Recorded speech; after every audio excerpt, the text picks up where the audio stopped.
Hello friends, welcome to yummy spicy Tamil kitchen. எல்லாருக்கும் வணக்கங்க. இன்றைக்கி நம்ம ரொம்ப டேஸ்டியான முறையில் மட்டன் குழம்பு பண்ண போகிறோம். வாங்க வீடியோக்குள்ளே போகலாம். இந்த வீடியோ ஃபுல்லாக ஸ்கிப் பண்ணாமல் பாருங்கள். மட்டன் குழம்புல நிறைய விதமாக வைக்கலாம். எல்லாமே ரொம்ப டேஸ்டியாக தான் இருக்கும். இது நம்ம பல தலைமுறையாக நம்ம பாட்டிங்கெல்லாம் இதே ஸ்டைலில் தான் மட்டன் குழம்பு பண்ணியிருக்காங்க. மதுரை சைடு உள்ள கிராமங்கள் எல்லாம் இந்த விதமாக மட்டன் குழம்பு பண்ணுறது ரொம்ப ஃபேமஸுங்க. இந்த விதமாக பண்ணிங்கன்னா ரொம்ப டேஸ்டியாக இருக்கும். நீங்கள் ஒரு வாட்டியாச்சும் இந்த ஸ்டைலில் பண்ணி பாருங்கள், விடவே மாட்டீங்க. அவ்வளோ ருசியாக இருக்குங்க அந்த மட்டன் குழம்பு. இதுக்கு நான் 1/2 கிலோ மட்டன் எலும்புகள் கலந்து எடுத்திருக்கேன். 2 தக்காளி எடுத்திருக்கேன். ஒரு 10 சின்ன வெங்காயத்தை தோல் உரித்து வச்சுருக்கேன். 1 ஸ்பூன் மஞ்சள் பொடி, 1 ஸ்பூன் இஞ்சி பூண்டு விழுது, நான் ஒரு 3 ஸ்பூன் மிளகாய் தூள் எடுத்திருக்கேங்க. உங்களுக்கு காரம் கம்மியாக வேணும்னா 2 ஸ்பூன் எடுத்துக்கோங்க. ஒரு 2 ஸ்பூன் மல்லித்தூள் எடுத்திருக்கேன். 1 கத்தரிக்காய், 1 பச்சை மிளகா, 1 உருளைக்கிழங்கு, 1 தேங்காய் மூடியை 1 ஸ்பூன் சீரகம், 10 சின்ன வெங்காயம் சேர்த்து அரைச்சி வச்சுருக்கேன். அடுத்து 1 ஸ்பூன் கறி மசாலா பொடி எடுத்துக்கலாங்க. இந்த மட்டன் எலும்பு துண்டங்கள் கலந்து கொஞ்சம் ஈரல் கலந்து எடுத்துட்டா ரொம்ப டேஸ்டியாக இருக்கும். இப்போ நம்ம ஒரு குக்கரை அடுப்பு வச்சுக்கலாங்க. தேவையான அளவுக்கு எண்ணெய் ஊற்றிக்கலாம். இப்போ எண்ணெய் சூடாகட்டும்.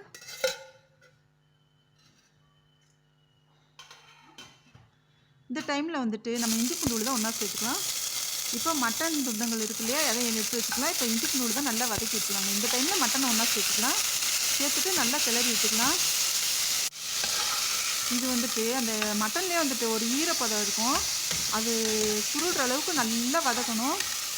இந்த இஞ்சி பூண்டு விழுதும் மட்டன் கலந்து ஒரு நல்ல ஃப்ளேவருக்கு வரணும். அது வரைக்கும் நம்ம வதக்கிட்டு இருக்கணுங்க. இதை ஸ்டெப் பை ஸ்டெப்பாக பார்த்தா தான் நல்லாயிருக்கும். இதோட சீக்ரெட்டே அதுதாங்க. இப்போ தேவையான அளவுக்கு தண்ணி ஊற்றிக்கலாம்.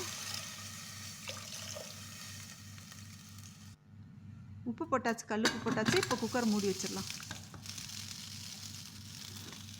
இது 7 விசில் வரணுங்க. இப்போ ஒரு மண்பாத்திரத்தில் அடுப்பில் வச்சுருக்கேன். இப்போ தேவையான அளவுக்கு எண்ணெய் ஊற்றிக்கலாம். இந்த டைமில் உருளைக்கிழங்கு நறுக்கி வச்சுருக்கோம் இல்லையா, இந்த உருளைக்கிழங்கு இதோடு சேர்த்துக்கலாம். இப்போ ஒரு கத்திரிக்காயும் பொடியாக நறுக்கி வச்சுருக்கேன். அதையும் இந்த உருளைக்கிழங்கோட சேர்த்தாச்சு. இப்போ நல்லா வதக்கி விட்டுக்கலாங்க. இந்த 2 காயுமே ரொம்ப வதங்கக்கூடாது. உருளைக்கிழங்குல தோல் சீவாமல் தான் நறுக்கி போடணும். நல்லா கிளறி விட்டுட்டே இருக்கலாம்.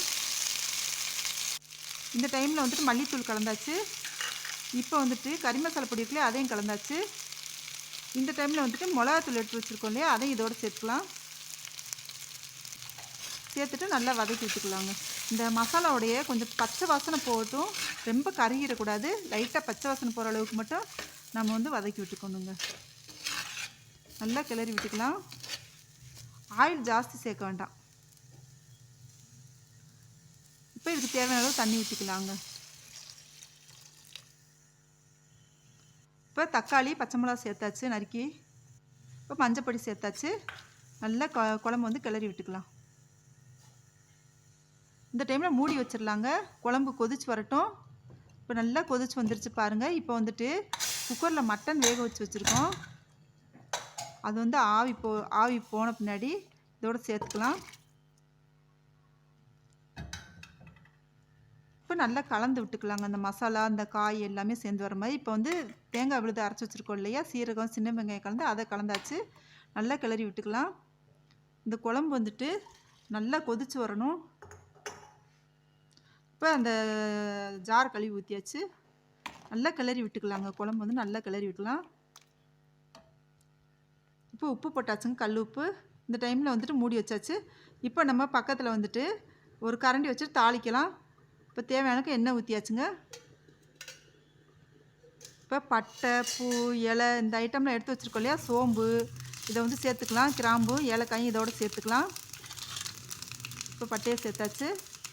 லாஸ்ட்டில் இந்த இலை எடுத்து வச்சுருக்கோம் இல்லையா, பிரியாணி இலை, அதையும் சேர்த்தாச்சு. இந்த டைமில் வெங்காயம் இருக்கு இல்லையா, அதை இதோடு சேர்த்துக்கலாங்க. இது தாளிக்கும் போது எப்பவுமே ஒரு பட்டை மிளகா போட்டுக்கிற ரொம்ப நல்லது. இந்த வெங்காயம் கொஞ்சம் கோல்டன் ப்ரௌன் கலராக வரணுங்க. அப்போ தான் இதுக்கு டேஸ்ட்டாக இருக்கும். எப்போவுமே வந்துட்டு நம்ம கருவேப்பிலையை வந்துட்டு லாஸ்ட் டைமில் போட்டோம்னா வாசனையாக இருக்கும், கருகி போகாமல் இருக்குங்க. இப்போ கருவேப்பிலையை தூவி விட்டுக்கலாம். நல்லா வதக்கி விட்டுக்கலாம். நல்லா கிளறி விட்டு அந்த வெங்காயம் வந்துட்டு கோல்டன் ப்ரௌன் கலர் அளவுக்கு வதங்கி விட்டுக்கலாம். இந்த டைமில் வந்துட்டு மல்லித்தலையை லைட்டாக தூவி வதக்கி விட்டுக்கலாங்க. இப்படி போட்டால் ரொம்ப ரொம்ப டேஸ்டியாக இருக்கும். இப்போ தாளிச்சாச்சு. இப்போ குழம்பு நல்லா ரெடியாகி வந்துடுச்சு. கிளறி விட்டுக்கலாம். இந்த டைமில் வந்து தாளிச்சை வந்து ஒன்றா சேர்த்துக்கலாங்க. இப்போ மல்லித்தலை கொஞ்சம் நம்ம பொடியாக நறுக்கி வச்சுருக்கோம் இல்லையா, அதை இதோடு கலந்து விட்டுக்கலாம். இந்த ரெசிபி உங்களுக்கு பிடிச்சிருந்துச்சுன்னா நம்ம சேனலை இது வரைக்கும் நீங்கள் சப்ஸ்கிரைப் பண்ணலைன்னா சப்ஸ்கிரைப் பண்ணிக்கோங்க. இந்த மட்டன் குழம்பு ரொம்ப ரொம்ப டேஸ்டியான முறையில் ரெடி ஆயிடுச்சு. பெல் ஐக்கானை கிளிக் பண்ணிக்கோங்க. லைக் பண்ணுங்கள், ஷேர் பண்ணுங்கள், கமெண்ட் பண்ணுங்கள். தேங்க்யூ.